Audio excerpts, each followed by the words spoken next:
Hola a todos. En este video, vamos a explicar la deducción matemática del factor de Lorentz, también conocido como factor gamma. Este factor es muy importante en la relatividad especial, puesto que está presente en los cálculos de dilatación temporal, contracción de longitudes, y en otras expresiones relativistas. El concepto de masa inercial, o masa aparente, necesita forzosamente de la definición del factor de Lorentz. La deducción parte de un ejercicio imaginario. Imaginemos que tenemos dos espejos, uno encima del otro. En medio de ambos, colocamos un fotón. Resulta evidente que el fotón rebotará en ambos espejos de manera infinita. Vamos a suponer que cada vez que el fotón golpea uno de los espejos, pasa solo un segundo. Tal y como tenemos este dispositivo, podríamos decir que se trata de un reloj de luz. Un reloj que nunca se atrasaría, ni tampoco se adelantaría. Esto es debido a que el fotón nunca va a atrasarse ni adelantarse tampoco. Muy bien, ahora imaginemos que ponemos ese reloj sobre una nave espacial que se mueve a velocidad constante. Un observador, que se encuentre en reposo, podría percatarse que el fotón del reloj recorre ahora una distancia más grande. Debido a que la velocidad de la luz es absoluta, es decir, no cambia para ningún observador, podemos concluir que el fotón va a tardar más tiempo en recorrer esa distancia. Entonces, un observador en reposo pensaría que el reloj está atrasado. Por otro lado, un observador que se encuentre en la nave no notaría ningún atraso, en absoluto. Este es el fundamento teórico de la dilatación temporal. Todos los cuerpos en movimiento, según la perspectiva de un observador en reposo, presentarán una dilatación temporal, que aumentará en función de su velocidad. Dicho de otra manera, los objetos parecerán ir a cámara lenta, entre más rápido se muevan con respecto a nosotros. ¿Cómo podemos expresar matemáticamente esa dilatación? Muy simple. El observador en reposo puede cuantificar la distancia recorrida por el fotón en su trayecto de un espejo a otro. Simplemente va a tener que multiplicar la velocidad de la luz por el tiempo que haya tardado el fotón. De igual manera, para cuantificar la distancia recorrida por la nave, debe multiplicar su velocidad por ese mismo intervalo de tiempo. Por otro lado, el observador que se encuentra en la nave puede calcular la distancia recorrida por el fotón, multiplicando la velocidad de la luz por el intervalo de tiempo que él percibió. Aquí podemos ver que el intervalo de tiempo que presenció el observador en reposo no es igual al que presenció el observador en movimiento. Podemos acomodar estas magnitudes, formando un triángulo rectángulo.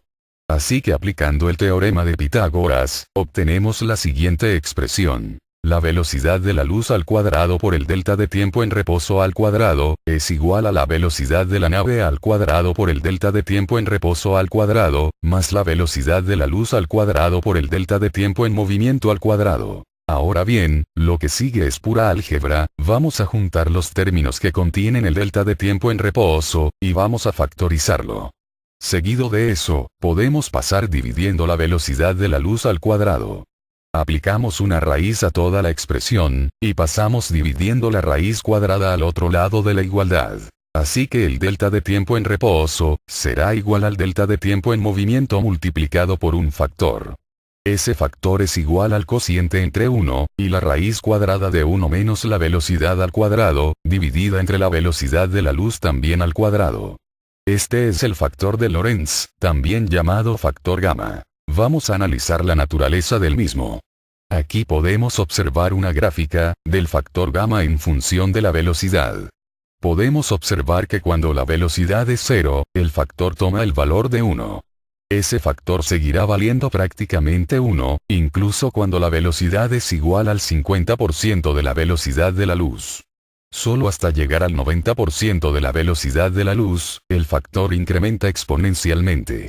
Podemos ver que existe una asíntota en el eje de la velocidad, exactamente en el valor de c. Esto implica que cuando un cuerpo llega al 99.99% de la velocidad de la luz, el factor de Lorentz tiende a infinito. Esto se entiende analizando la expresión. Podemos ver que el término de la raíz cuadrada se vuelve 0 cuando la velocidad es igual a c. Cualquier número dividido entre 0 da como resultado infinito. Ahora podemos plantearnos una pregunta. ¿Qué pasaría si la velocidad es superior a c? Pues como podemos ver, si esto ocurriera tendríamos que sacar la raíz cuadrada a un número negativo, lo que nos llevaría a un resultado no real. En conclusión, matemáticamente es imposible superar la velocidad de la luz. El factor gamma, no solo acompaña a la ecuación de dilatación temporal, también acompaña a la expresión de masa inercial. La masa inercial, o masa aparente, se define como la resistencia de un cuerpo al cambio de su velocidad. La expresión matemática de la masa inercial es la siguiente. La masa inercial es igual al factor gamma por la masa del cuerpo en reposo. Esto puede resultar un poco confuso, ya que la ecuación parece insinuar que la masa del cuerpo cambia con la velocidad. Esta idea es falsa, la masa del cuerpo seguirá siendo la masa del cuerpo en reposo, lo único que va a cambiar es su masa aparente. La masa aparente no es más que una resistencia a cambiar su velocidad, pero no tiene nada que ver con su contenido de materia. Algunos físicos se refieren a la masa inercial como masa relativista, y a la masa en reposo como masa invariante. Podemos apreciar que cuando la velocidad del cuerpo sea igual al 99.99% de la velocidad de la luz, la masa inercial tendrá un valor inmenso. Eso significa que para acelerar ese cuerpo, tendremos que vencer una resistencia gigante. Matemáticamente, un cuerpo que vaya a la velocidad de la luz, tiene una masa inercial infinita. Esa es otra razón por la que ningún cuerpo puede superar la velocidad de la luz, ya que necesitaría energía infinita. Creo que con esto ha quedado clara la naturaleza del factor de Lorentz, y su importancia en la relatividad especial. La comprensión del factor gamma es fundamental para el entendimiento de la equivalencia entre masa y energía. Así es, la famosa ecuación E igual a mc², cuya deducción será explicada en otro video.